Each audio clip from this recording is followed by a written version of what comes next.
I'm not I'm not really from the blogging, internet type of generation.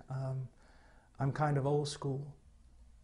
And I suppose all that stuff really has some value to it. But as I wrote recently, it really just burdens my heart, you know. You see all these young men blogging and fighting over theological nuances.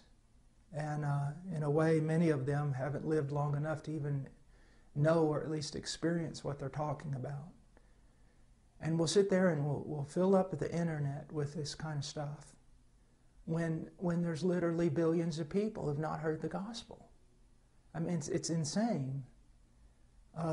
If you're listening to this and you're a young man, this is probably not your time to write a book and change the world or have a blog that gets hits from all over the planet. This is your time to prepare yourself to become a man of God.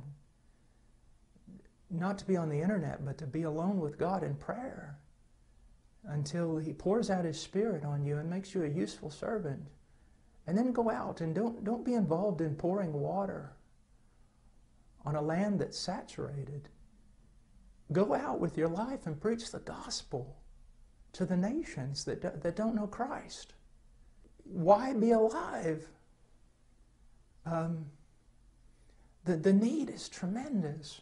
But I'm not going to tell you that the need is so tremendous and God won't get it done without you. God will get it done without you. But what a loss. What a loss of joy. I invite you to a life of just real sacrifice and a life of joy unspeakable and full of glory. Some of you young men, you need to think about this. You need to think about going out there and preaching the gospel, suffering for Christ and relishing that suffering. Now, I'm 49 years old and my body is broken into a million pieces.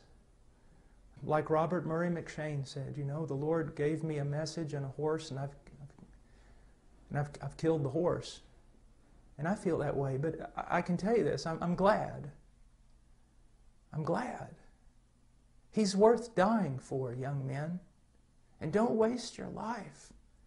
Get out there and preach the gospel. Go to the fields. Go to the places where it's dark. Preach the gospel of Jesus Christ. You know, right now, I'm just rejoicing in what God's doing in India and Nepal, but there's Tibet. You know, God, I ask God, when are you going to open the door for Tibet? And China? And when are you going to open the door for Mongolia?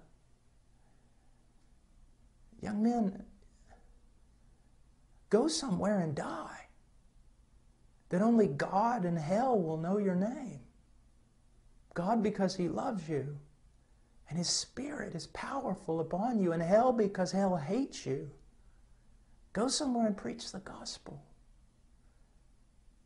You know, I sometimes read the Puritans and Martin Lloyd-Jones and Charles Spurgeon, and then I look at the modern day preachers that we have been so blessed with. You know, men like John MacArthur and John Piper, and so many brilliant men, and all these men, they're older men, and they've studied a lot, and God's given them a voice. Young men, don't try to be them, at least not now. Go somewhere where John MacArthur and John Piper are not, and preach the gospel, and pray, and intercede.